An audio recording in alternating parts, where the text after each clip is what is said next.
But yeah, so we're here today to really just, discuss a couple things, be it from furries or whatever you prefer, you know. I prefer furries. They're a cool bunch of people. Sometimes Yes, when they're being cool. I do.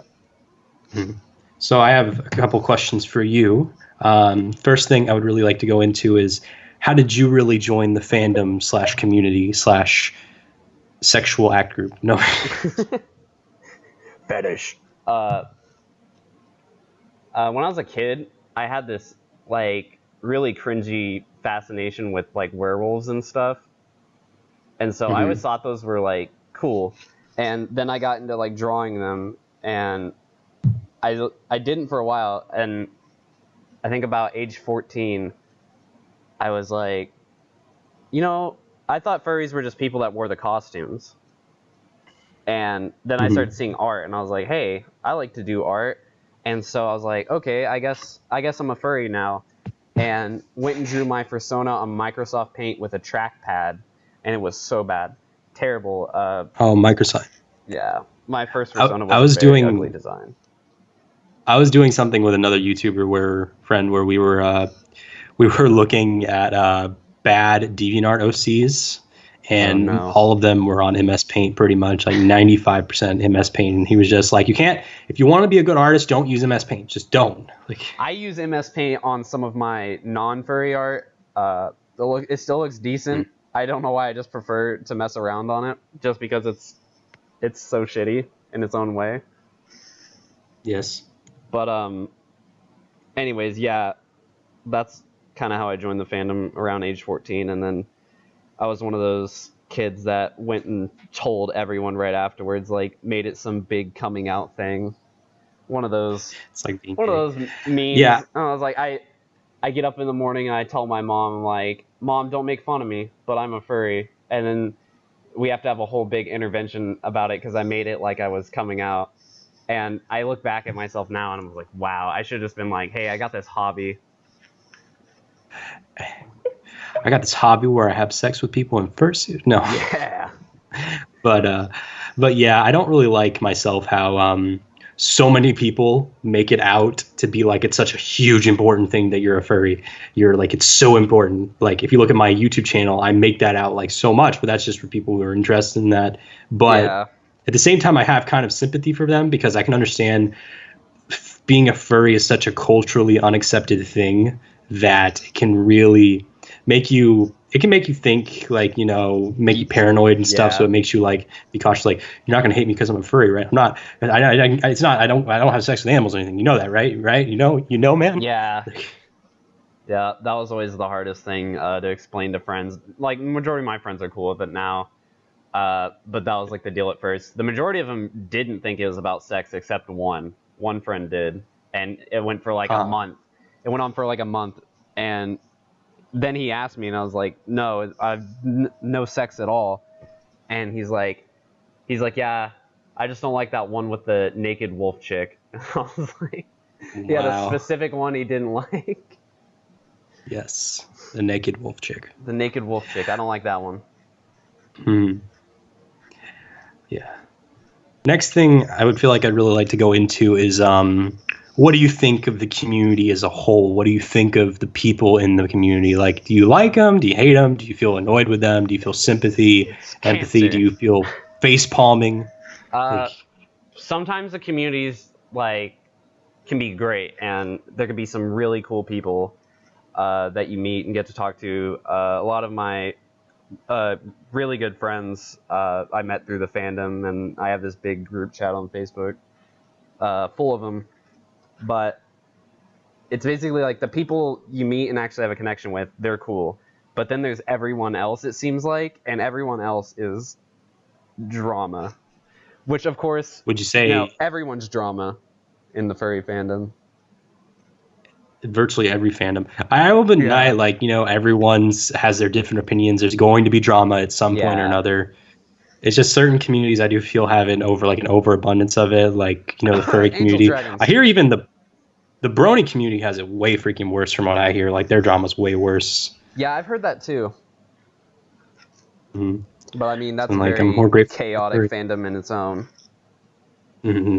Also, like, I guess I hear it goes between like the people who are fans of the show and people who make the show is where the drama comes from. Like Twitter wars. Uh, yeah. Damn, pretty much. Would you feel like as if you would know exactly where you would say you would scale like what portions of the community is cool people? Like, is it a 50-50 gig? Like half are cool, half are annoying to you? Things of that nature. Uh, at first, it was like it was a good half and half. Recently, and I kind of noticed this once the election was going around. Everyone got super political, and of course that happened within the furry fandom too. So everything got really heated, and we got uh, all these people getting triggered over things, and now everything's very censored. So it got really hostile for a while, and now I notice it's kind of like dying down on the like arguments and stuff between people. Like people are starting to chill out again. But I noticed there was like an influx in drama after the whole election and everything. Mm-hmm. But so now I would say it's like a 60-40. There's 60-40. people that are just like chill, and there's people that are problem starters. And I can't list all the people I've had problems with in the fandom after being in it for about almost 3 years now, I think. Mm-hmm. 3 years, yeah. I'm coming up on 3 years myself. I would say when it came to like the time of the election, I think I would say I was kind of not really getting involved with the community for that much during the election time. I would say for the most part, I hear people were like getting more so, mad at each other. But at times I feel like when I hear those people say, oh yeah, we've been really tense between each other in the furry communities because of the election, like those are the same people that say like, we're always tense about things. Yeah, that's true. And especially it was coming from Skype, and honestly, I just cannot understand like why furries are particularly drama fested on Skype of all places. Like not even on Telegram. Telegram, everyone's chill on Telegram, but on Skype, everyone's no. chill on Telegram. I had a problem with one person. They were like blatantly tracing art and using it as stickers, and this was actually in the Oklahoma furries group that they added me into. And I get one of the admins from this group, and I'm like, this person's like obviously tracing this and claiming it as their own. See, that's like that's kind of the thing. I don't have a problem if someone traces something and they're like, oh, I traced over this as like practice. But when you like trace over something and you claim it as your own, and like I confronted this person like on it, and they're like, oh, you're an asshole, and they blocked me. And then I tell an admin, and they're like, you need to find the original artist, otherwise I'm not going to do anything about it. And I was just wanting them like kicked out of the group to prevent like, if someone posts like drawing of their character in it, and then this person's like, oh, I'm going to take that and trace it and take credit for it. Understandable. If I could go off a little bit onto to like, I understand we were talking about, drama and stuff and people getting salty in the community. Excuse me when I want to go into something else that just popped into my mind. When it comes to the YouTube side of furries, like, I feel like right now being a furry YouTuber is like in its prime time. It really for is. YouTuber. Like the thing is, like with the success of YouTube channels, like Vixen Dunk or however the fuck you pronounce that, Vixen Dog, I'll say, and Majira Strawberry, they have really successful channels. They really do. To the Ranting Griffin's kind of successful. But I guess since the drama he's gotten, not really successful anymore. Yeah, but not recently. And adding on gaming, I notice if you're a furry channel and you add gaming into it, your views will plummet, because if you notice, all his furry related videos have tons of views, but his like, if he plays a video game, he'll get like 100, maybe 200 views on it. Yeah, the thing is, like, it's trying to like changing your demographic. I'd say if you go overboard with your gaming, I think that could also make you lose subs because like I didn't subscribe for this. Like, thing is, that's also the problem I feel with gaming. You do every once in a while, but yeah, I see that where they'll do like a straight week of some Let's Play, and everyone's like, "Where's the furry content?" And that's another problem with like gaming channels. Like, it's not even hating on gaming channels themselves, just like the time for it, because gaming channels are so oversaturated these days. Yeah, like the only way to really get any form of success with that is that if you already had a successful non-gaming channel, like Game Grumps, they already had Ego Raptor and JonTron build it up, and And then also if you play recent games, because that's what everyone's searching up and stuff. Yeah. Like if like there's one guy on YouTube, I think his name's like Zach Scott, and he makes like a video about like he has millions of subs from playing games, and he always plays the newest game coming out. It's like so sellout. Like, and I'm not hating on him as a person or his content. I'm just saying like his tactic. Yeah, it's just like new game, so it's what everyone's searching for. Same thing I think can go with like I think the Rad Brad, if you know who that is. I've heard of that guy. Too. I think he does new stuff. I don't know, but yeah, and also that like I have my gaming channel. I don't do it more so. I do it more so for fun. I don't really focus on like the statistics of it. Yeah. But I noticed that its only real reason its sub count is that its sub count right now is because of the main channel. Yeah.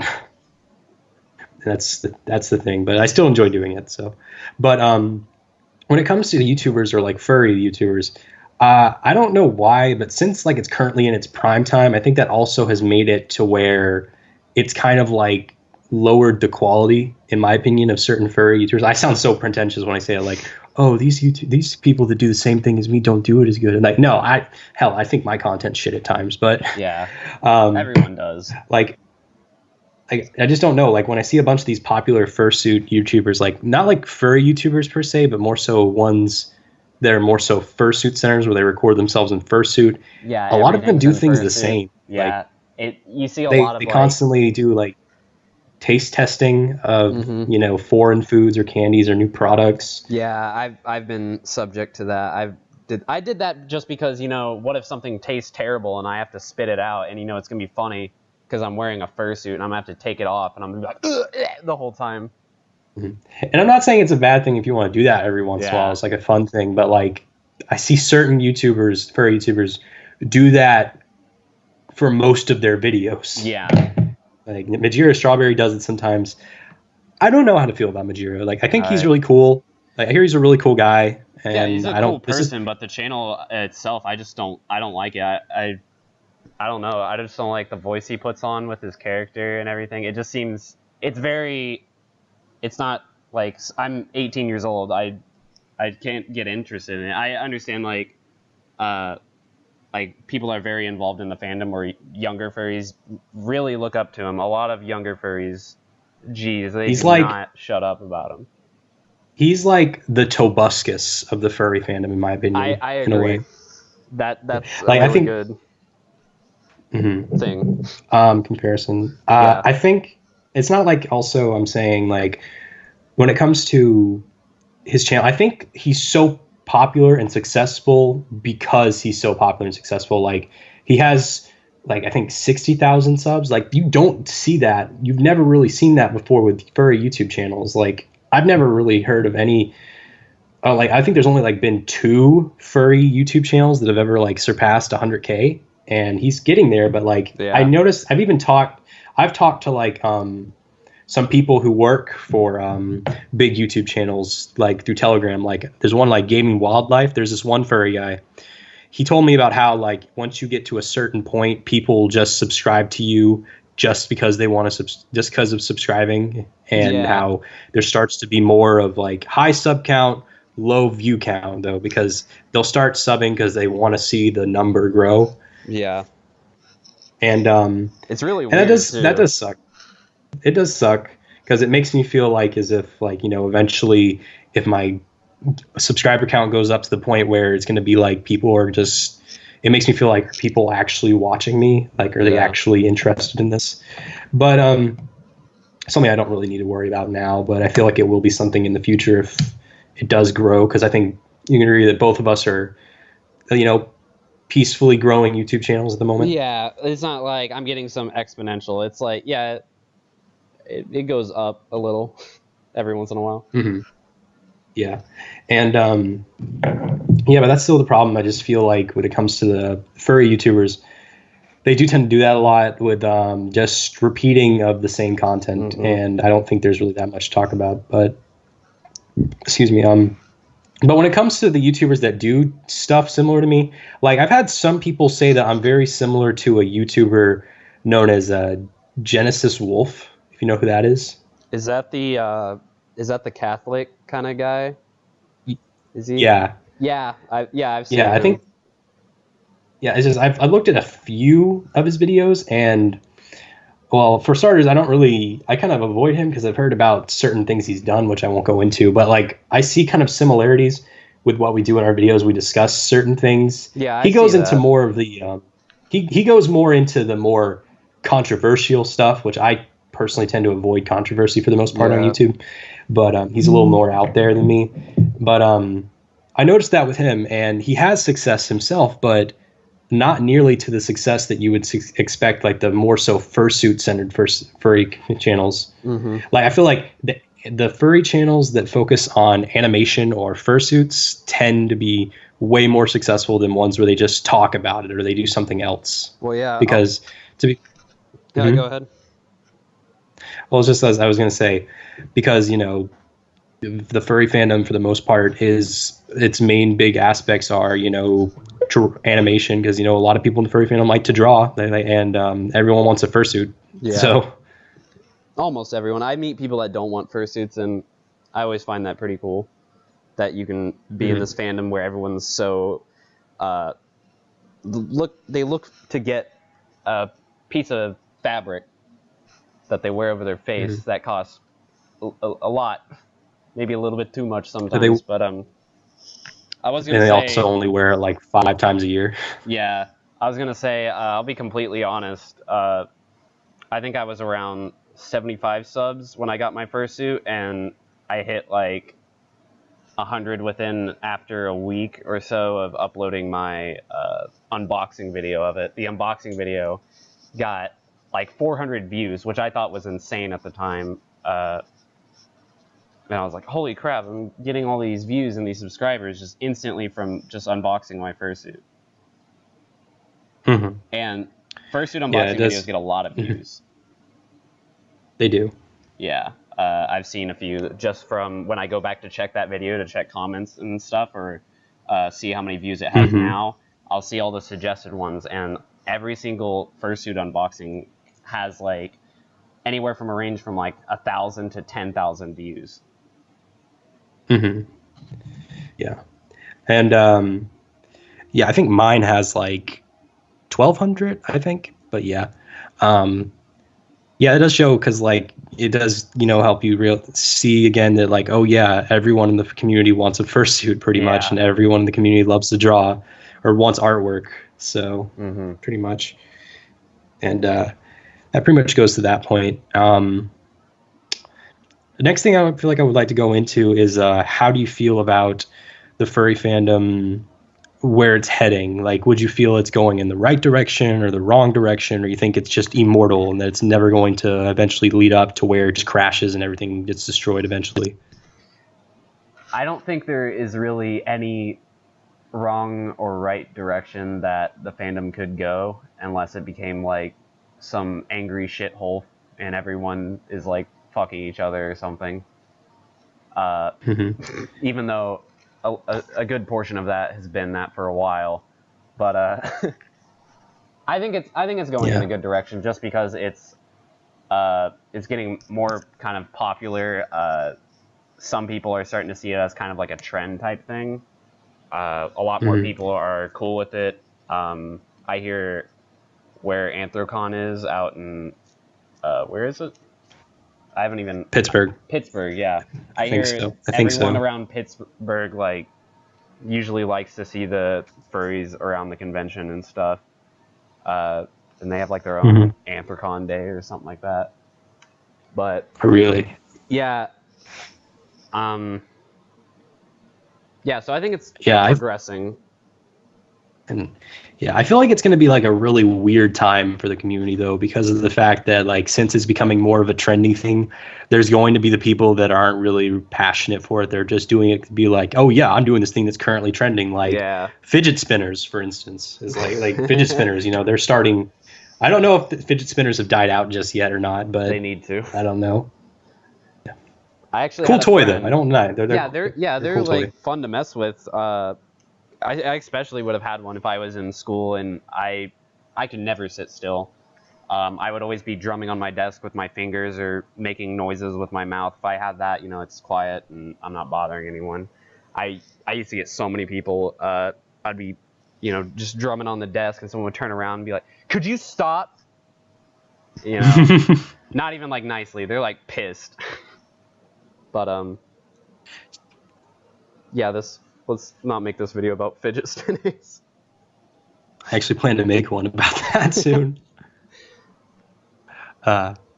Yeah, feel with that, since it's gonna be to that point. Another little off topic I feel that, or like a not like kind of a main topic kind of thing involving furries, but more like an off one randomly I would like to ask. But what do you feel about poppy-furs in the community, and how do you feel about them? You don't have to say names. It's just like, how do you feel about the concept of it in general? Well, I know it's kind of like, how celebrities are. You're gonna get a large influx of a lot of people you like and a lot of people you don't like. I actually keep up with Hawthorne Fox, and I would, I kind of wanted to like talk to like a bigger furry YouTuber and see like what they do. And I remember he was doing a lot of streams around that time. And after sticking around, I realized there's so many annoying people you have to deal with. You got the people that are like, if you don't do a video with your fursuit, they're like, put on your fursuit, I want to see your fursuit. And you get those people bitching about your fursuit constantly. And then there's people that are like, they ask like the typical question. They're like, what's your opinion on this furry? What's your opinion on this furry? What's your opinion on this thing in the fandom? It's like the typical questions that every furry gets asked. And I've even gotten those before. It's like, you gotta, I don't know, it's kind of like furry interaction is, you gotta ask the basic questions. How did you get in the fandom? What's your persona? All this, like, that's the first few everyone asks when they meet up. Pretty much. Yeah, for me personally, I've never really been in a position where a lot of people would really treat me like as if I'm a celebrity, but if you take out my YouTube channel, I'm not really a celebrity at all. Yeah. And still, my channel's not really even at a size that will ever be to where I feel like I'll ever be of relevancy. But I do feel that when it comes to like, I have interacted with certain poppy furs, and I've never really had a negative experience per se, but I do have kind of a like a little bit of a, it feels weird. Yeah. Like I'd say it feels kind of weird when you talk to certain ones, because I understand that they get bombarded with a lot of, talk, and they get bombarded with a lot of people that wants to constantly message them. And I know that certain ones cannot take all the time, their free time, to like, just even if they put all their free time, they couldn't get to everybody. Yeah. But it's still weird though, like it's weird though when you talk to certain ones and you feel like I know some of them on Telegram and stuff, and it feels weird to like, talk to them knowing that, if it wasn't for you saying hi, they probably would virtually never interact with you at all. Yeah. It's kind of like, do they want to talk to you, or do they just view you as some other fan that just wants to like talk to them just because they're famous or quote unquote famous? But and then but yeah, when it comes to the poppy fur concept, I'd say it comes down definitely to the person itself, and having empathy and understanding of who they are, and what their boundaries, or where they want to go personally, with how much they want to talk to you and stuff. And some people do misunderstand them at times. Hell, I misunderstand certain poppy furs at all, where I get salty because I feel like they think that they are above me, but I know that's not the case all the time. But there are definitely certain poppy furs that are kind of, act like they're the big honcho man. I've even heard stories about how certain ones would hold parties at their house, and if you're not at this level of poppy fur, you're not allowed to come in the party. And I'm like, are you kidding me? Like, are you kidding me? Yeah. But it's ridiculous. But minus that, there is certain ones that are cool, certain ones that are jerks, and certain ones that are just, they're neutral, and it just comes down to whatever. I mean, after all, I will feel kind of. Mm-hmm. They are. We're all people. Celebrities are just people too. Yeah. The sad part I would say for poppy furs is that, or even if you're at any form of like high level of popularity, is that every kind of like friendship you make after you reach to this like success of popularity does tend to make every person you meet feel less genuine. Yeah. So like I'm really like my friends that I'm like, let's say I get like ultra famous overnight, which will probably never happen. Yeah. I'm pretty sure like the only real friends I'll have are the ones that I have right now, and Exactly. I would value those a lot. So yeah. You get Someone and then you message get the me. people that try to be friends with you, and then like they don't really talk to you. I've had that. Hmm. But yeah, I was thinking about how you said like fans treating like you like a celebrity, and how you said Hmm. you never had that. Yeah, I've never I had had that. that. Just I had know. that once when I was around 300 subscribers. There was this person. It was on the YouTube Amino, and I was like scrolling through chats, and I joined this one, and it was this like some young kid, and she's like, "Oh my God, it's you!" And I was like, "Yeah, it's me." And they're like, "I'm subscribed to you on 12 different accounts." And I was like, "Really?"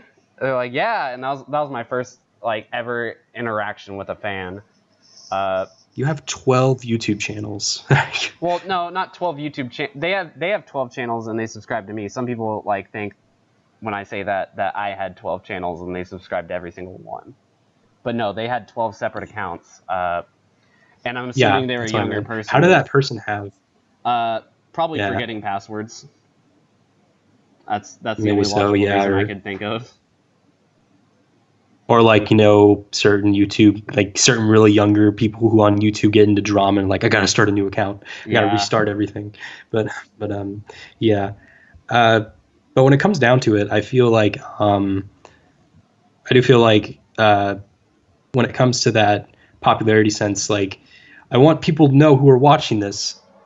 I'm Yeah. not going to be like that. If you want to message me, hit me up. I'll respond virtually immediately. The only time I'll not talk to you is if you're creepy. But I've had a few Yeah. creepy people message me, um, I and have the I same tend thing. to. Like people, it's hard for them to approach you. I went to a convention last year, and I would have some people that were like, "Hey, it's you," and they're like, "Hi," but one of my good friends, I had seen her. She was fursuiting as well, walking around the con, and I noticed her and her group would look at me, but they never walked up to me, and I'm one of those people that don't like to approach people. I usually let people come to me, and I'll try to approach people Mhm. sometimes at a convention, usually just because everyone's cool.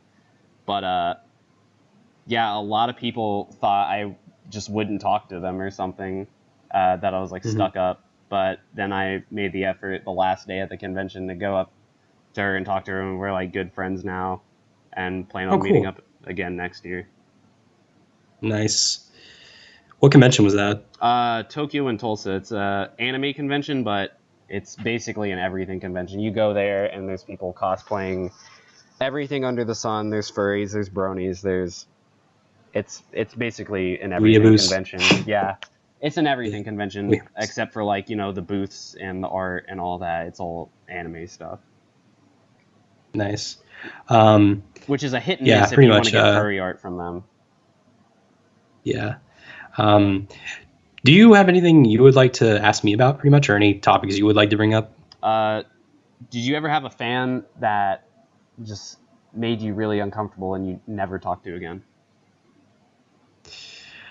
I'd say yes. I'm not going to really go into detail, but like, Yeah, it's one of those cases where, like, you know, like, I don't, I'm not saying this in a necessarily sense that they're like a bad person or they're not someone you would associate with, but like, when you have one that's overtly nice, like overly nice to where it seems kind of, yeah, forced. you know, so somewhat.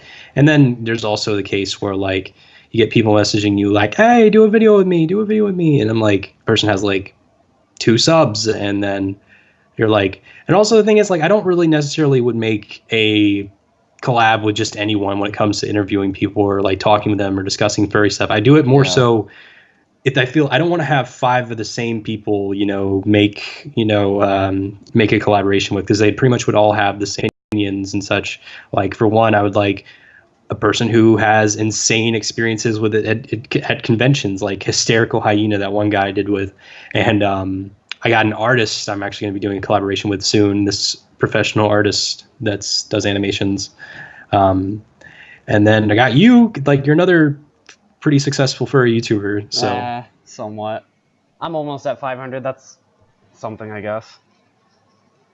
pretty close, man. I talk about that in my videos too. Like it's nothing for YouTube standards, but that's 500 people. Give or take. You know, some of them aren't.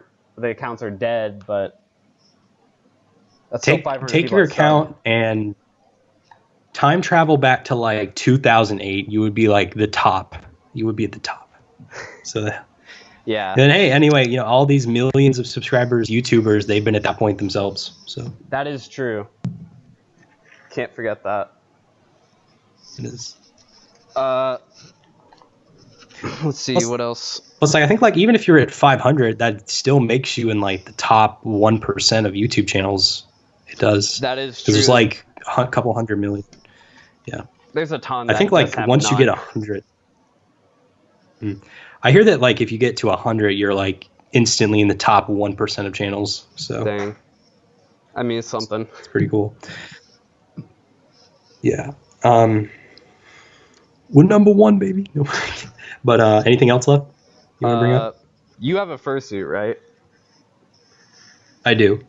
Now, do you feel like fursuit makers are kind of like misunderstood? I noticed with my first one, I thought with most fursuit makers that they were very professional, and I always thought like they just got this stuff done. But I think a lot of people forget that fursuit makers have their own lives, their own problems, and we shouldn't like get pissed off at them about that. I have someone that I commissioned some hand paws and a tail from, and you know, they have a full-time job. They're going to high school and making several different fursuit commissions. And this girl and her family was like, "Oh, it's taking too long," so we're like threatening to sue or something like that. And it's crazy. Me, I would be like, too long. It's a lot of work. I would be like, if the maker if you already gave them the money and the maker goes like couple plus weeks without even like a response or any sign of like their existence, then yeah, there would be some. But I wouldn't say I would ever really be in a position to talk about that, because when I got the first person I found, then the only person I'd ever had any interaction with getting a fursuit with, she was the most on top professional person ever. She was so on top. She got that done within like 3 months time. I got it in the mail the next month. Boom. And she was awesome. I feel like, I don't know if that's just me. I don't know if like I got like a once out of a blue moon kind of, you know, fursuit maker that was like really cool and responsive. I've never had any like horror stories with other makers or so. I've had artwork difficulties, but that was because they had personal stuff in their lives. But for the most part, every artist I've gotten commissions from are cool. I don't really ever commission art anymore because I have to be more careful with how I spend my money, and I don't want to spend it on art. Yeah. You know? But that's pretty much all I have to say for that. I would say, yeah, give them space, but don't let them, you know, don't give them too much space. You know, just go in like I'd say every week, check in every like 5 to 7 days, and just like message them like, hey, how's it coming? Or if it's just like, hey, if in the so and so amount of days, and just like, you know, ask like, just be cool about it, you know. But then if like they get to the point, like then it'd be like lawsuit or something like that. So that's pretty much it for that. Anything else left? I kind of want to talk about my experience with my fursuit, because you said yours was 3 months, real quick. Mine was, I think it was around 9 months. I would get maybe 2 weeks without responses and stuff. Then again, mine was made by a 14-year-old girl with some of her own. I think she had a few mental issues, depression, anxiety, stuff like that. Very stressed. Almost didn't do it. She tried to back out of it twice and was like, "I'm gonna send you the money back. Or I'm gonna send you the materials in the head." And I was like, "I don't know what to do with that, so you're gonna have to finish it." And she did. There was a few things that she was supposed to continue on it, but I was like, I can do that myself. Which was Yeah. the piercings. I had to do the piercings myself and redid the eyes. Did she have her own website and such? She didn't have her own website. She had her own Instagram and Facebook page, but now I don't think she makes suits. Or no, she did make one recently. She seems to be doing a lot better now. Mm-hmm. Make sure when it comes to finding a maker, take age as a thing. I know it's kind of age discrimination in a way, but take age as make it like a side thing to take perspective of the age of the maker. Check out if they have a website, check that out. Yeah. Look at their pricings. Look at how specific they explain things on their website. Yeah. Like if they explain like I'll get this done in that much time, then they may seem more legit, you know. If they have like certain rules and guidelines that might make them seem more cooperative in a way because they pay more attention to it and they don't take it as softly, they take it way more seriously, so that's good. And other than that, you gotta really, I'd say if they don't have a website. I mean, what's a kid usually doing? They're at school, and then the weekends they're hanging out with friends. So I want to say kids don't have a bunch of free time, which, matter of fact, they do. But I mean, it's a kid. What are you gonna do? Make them do it? When it's an adult, a responsible adult that has a professional kind of like, well, not professional, but a business making fursuits, they're gonna be more on top of things so they can, get their one commission out real quick and then continue with the rest that they have lined up. So did you say that there really was somebody whose parents were going to sue because they didn't get their fursuit? I don't think they were really going to, but that's a common threat that I hear of. Like, they're like, "Oh, it's taking too long, so if we don't get it by this time, we're going to sue you." I'm going to sue. I wonder what it's going to be like in court. Like, they did not get my animal costume made on time. Yeah, I always thought about that. I was like, that'd be so awkward. Just like, the judge is like, so you're suing this person because they didn't finish this costume of a wolf or something. It'd just be like the most awkward court hearing ever. And then or it'll probably go through small claims court though, if it's not that expensive. And the jury is just like, what the fuck? Yeah. But small claims it'll probably go through depending on the price of it, and plus you're probably gonna have to shell out a lot more money if you're gonna go through that with a lawyer and stuff. Just the money you could have used to just go commission someone else if they're not doing it. Yeah, pretty much. I guess that's pretty much all we got left. If there's anything else you want to add? All right, so stay in school. Don't do drugs. Don't do school. Stay in drugs. Yeah. There you go. But thanks for joining me today, or thank you for letting me join your channel for today. This will also be archived and uploaded on my channel, if you're cool with that. Yeah, that's cool. You're gonna hit me up with a copyright strike probably, but yeah, you're done for. But thank you again. Goodbye, everyone. I guess I've been SeetherCord.